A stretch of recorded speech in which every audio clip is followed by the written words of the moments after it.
As the team behind the effort to repeal the city of Parkersburg's contract with Waste Management for curbside sanitation services waits for county officials to review their petition, organizers say they are not expecting their battle to be over, even if the signatures are approved. Our Chase Campbell has more.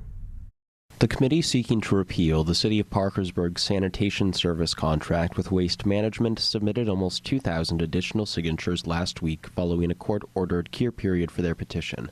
But the Wood County Clerk's office has indicated verification will be delayed until after the May 12th primary election, despite the city charter requiring the clerk to certify a petition's sufficiency within 5 days of filing.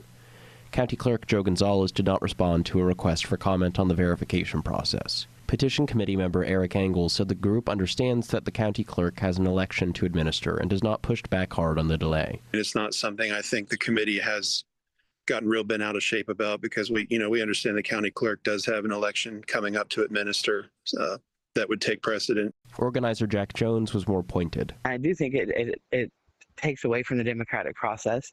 We went out, we got all the signatures required, these people signed it. And they should know, in a timely fashion, whether, this petition is sufficient or not. But both said that the more significant battles likely lie ahead. Engel said the committee fully anticipates the city will challenge the validity of the petition effort on the grounds that the ordinance involves the allocations of budgeted funds, a category of legislation generally not subject to referendum under the city charter. City Attorney C. Blaine Myers said that he believes this language in the charter exempts the ordinance from referendum. This is a proposed five-year contract that deals somewhere over $14 million and affects how money is expended from the budget and appropriated. I think in our view that the ordinance isn't even subject to a voter referendum. The committee disputes that characterization. We're arguing the ordinance as passed in January does not allocate money. It's not a direct budget allocation of anything, simply gave the mayor the authority to execute a contract. Myers said he sees the ordinance as being inseparable from the waste management contract itself. The proposed contract was attached to the ordinance, so it's kind of, in my view, hard to separate the two. Because yes, it authorized the mayor to sign a contract, but the contract itself and the terms of the contract were essentially a part of the ordinance. If the petition survives that challenge, making it to the ballot, and voters ultimately repeal the ordinance, a separate legal question looms over what happens next. The mayor and city council president Andrew Borkowski have argued that voiding the contract would leave individual households responsible for arranging their own trash collection.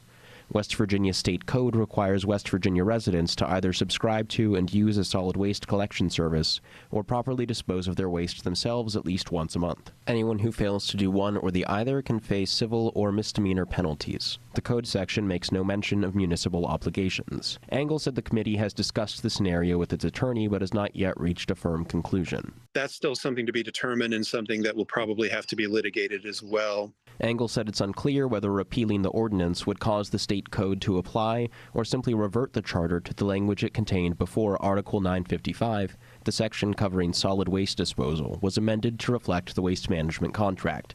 Engel said the original language would hold the city accountable for providing sanitation services. It wouldn't allow them to force households to contract out our own services like other municipalities around the county do. State code, Engel acknowledged, could potentially allow the city to require households to contract out their own services, as other municipalities in the area do. But he argued Parkersburg's situation is different because the city historically provided sanitation through its own public works department, unlike other municipalities in the county.